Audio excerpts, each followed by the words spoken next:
¿Qué tal todo? Bienvenidos a la sexta, creo que es, la sexta clase de este curso de cuento.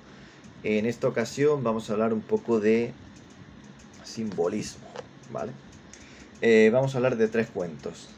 No me voy a detener mucho en 2 de ellos porque son tan ambiguos que tampoco merece la pena simplemente mencionar que los leáis y que saquéis vuestras propias conclusiones. Al fin y al cabo la ambigüedad tiene eso.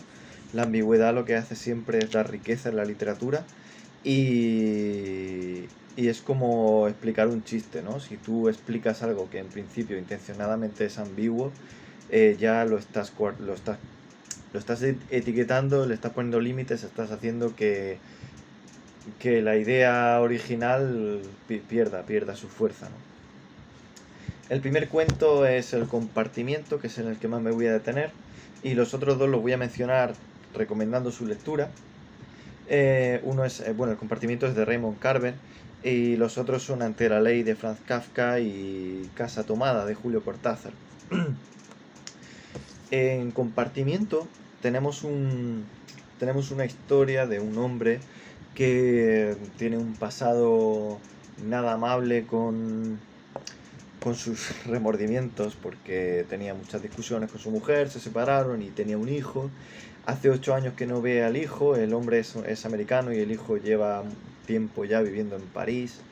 Y bueno, el cuento nos muestra cómo este hombre... Por cierto, lo que digo siempre que no lo he dicho, los cuentos están abajo en la descripción y siempre os recomiendo que los leáis antes de ver el vídeo, ¿vale? Bueno, intentaré que estén abajo. Todavía no los he buscado, pero imagino que sí. En fin, nos relata cómo el hombre está nervioso pensando en el encuentro de su hijo, recordando la carta que él le escribió diciéndole dónde estaba viviendo ahora, preguntándole si después de tanto tiempo el hijo lo recibirá bien o mal, etcétera, etcétera, como rumiando mucho acerca de eso, ¿no? Pero no, esto es lo importante, no rumia hacia una conclusión. Eso es lo importante. Al final, la conclusión simplemente, no, o sea, la conclusión no nos es dada. Simplemente se ve lo que ocurre al final, pero no nos cuenta la psicología del personaje, no nos cuenta explícitamente qué es lo que está pensando, qué es lo que está rumiando.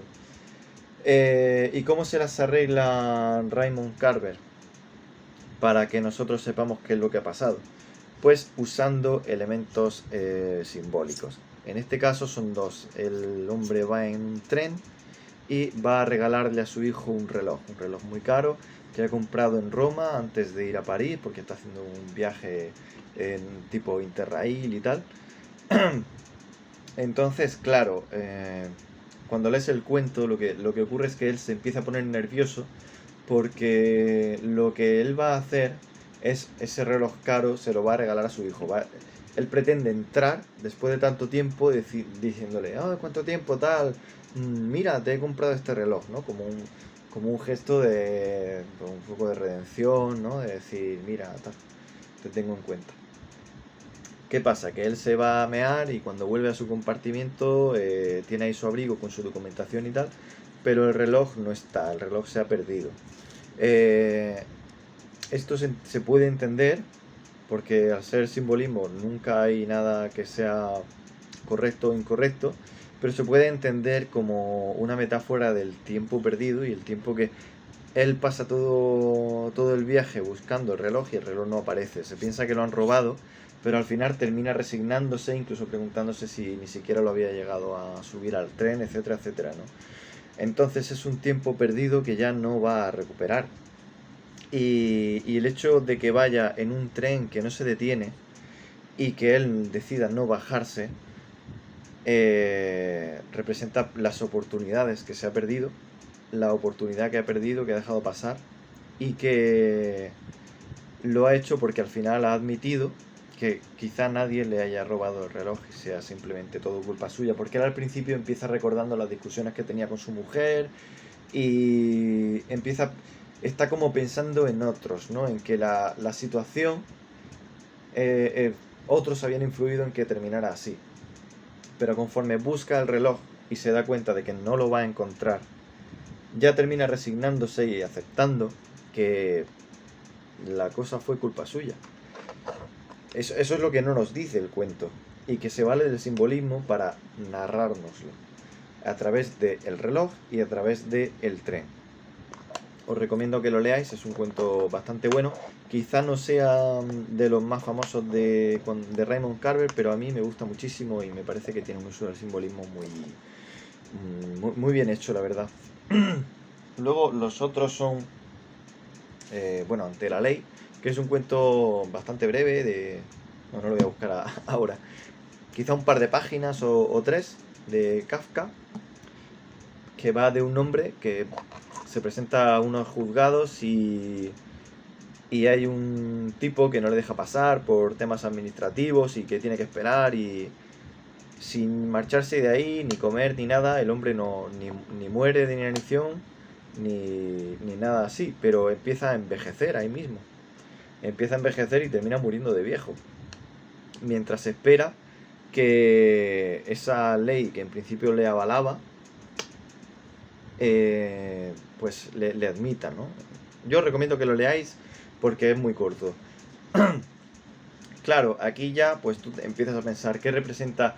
¿Es una metáfora de la ley como tal, del sistema judicial, o se entiende como ley algo simplemente superior a nosotros? Está hablando del tiempo, está hablando de estratos, de estratificación social.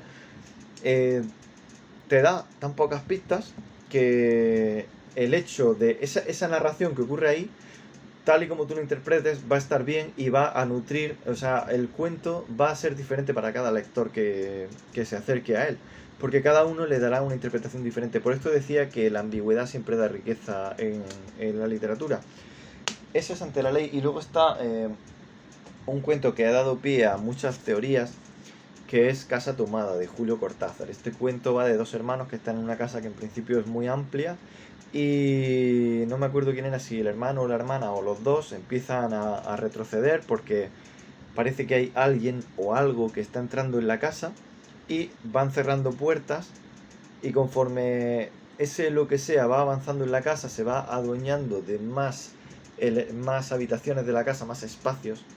Ellos van estando cada vez tienen menos libertad de movimiento, hasta que al final, pues, no me acuerdo, lo leí hace muchos años y no me acuerdo exactamente ya cómo se resolvía, cuál era el final del cuento. Tengo que volver a releerlo. El caso es que, bueno, hay mucha gente que dice que es literal, que va de una invasión a una casa, rollo unos ocupas que han entrado y tal, y que por miedo no se enfrentan a ellos. Hay otros que dicen que es una metáfora del peronismo y que la casa es argentina, y hay otros que dicen que va sobre familias desestructuradas y el ambiente asfixiante que crea el hecho de la incomunicación, y que cada vez uno se siente con menos espacio en su propia casa, tal y cual, en fin. Hay mil interpretaciones de Casa Tomada. No es un cuento que, como tal, como ocurre quizá con el de Raymond Carver, que sí tiene digamos una narración más clara de, bueno, este es un hombre que tiene un pasado, que va en tren y al final no se baja y se queda sin ver a su hijo. Este es más ambiguo, no tanto como el de Kafka, está como a caballo entre los dos, pero de nuevo el simbolismo que tiene la casa y las habitaciones y el espacio, el simbolismo que no es signo, sino que es símbolo, por tanto está abierto a las interpretaciones primero del autor, que a veces el autor puede no tener una intención concreta cuando lo escribe, sino simplemente crear algo que tenga múltiples significados, y luego el propio autor descubre otros significados con su relectura o con la lectura que le hace a algún conocido, por ejemplo. Entonces, el uso de la ambigüedad y el uso de elementos simbólicos puede nutrir mucho un texto, puede darle muchos significados y puede hacer que sea para mí un texto completamente diferente que para ti, por ejemplo. Yo recomiendo que uséis de vez en cuando elementos simbólicos o ambiguos. No hace falta que todo sea ultra ambiguo, por supuesto, pero sí que sea un elemento a tener en cuenta para quizá no necesariamente para basar en ello todo el cuento, pero sí para nutrirlo, para darle un poco más de riqueza. Y pues nos vamos a ver en el siguiente, que ya nos quedan solo 2, que el siguiente lo voy a titular La mirada.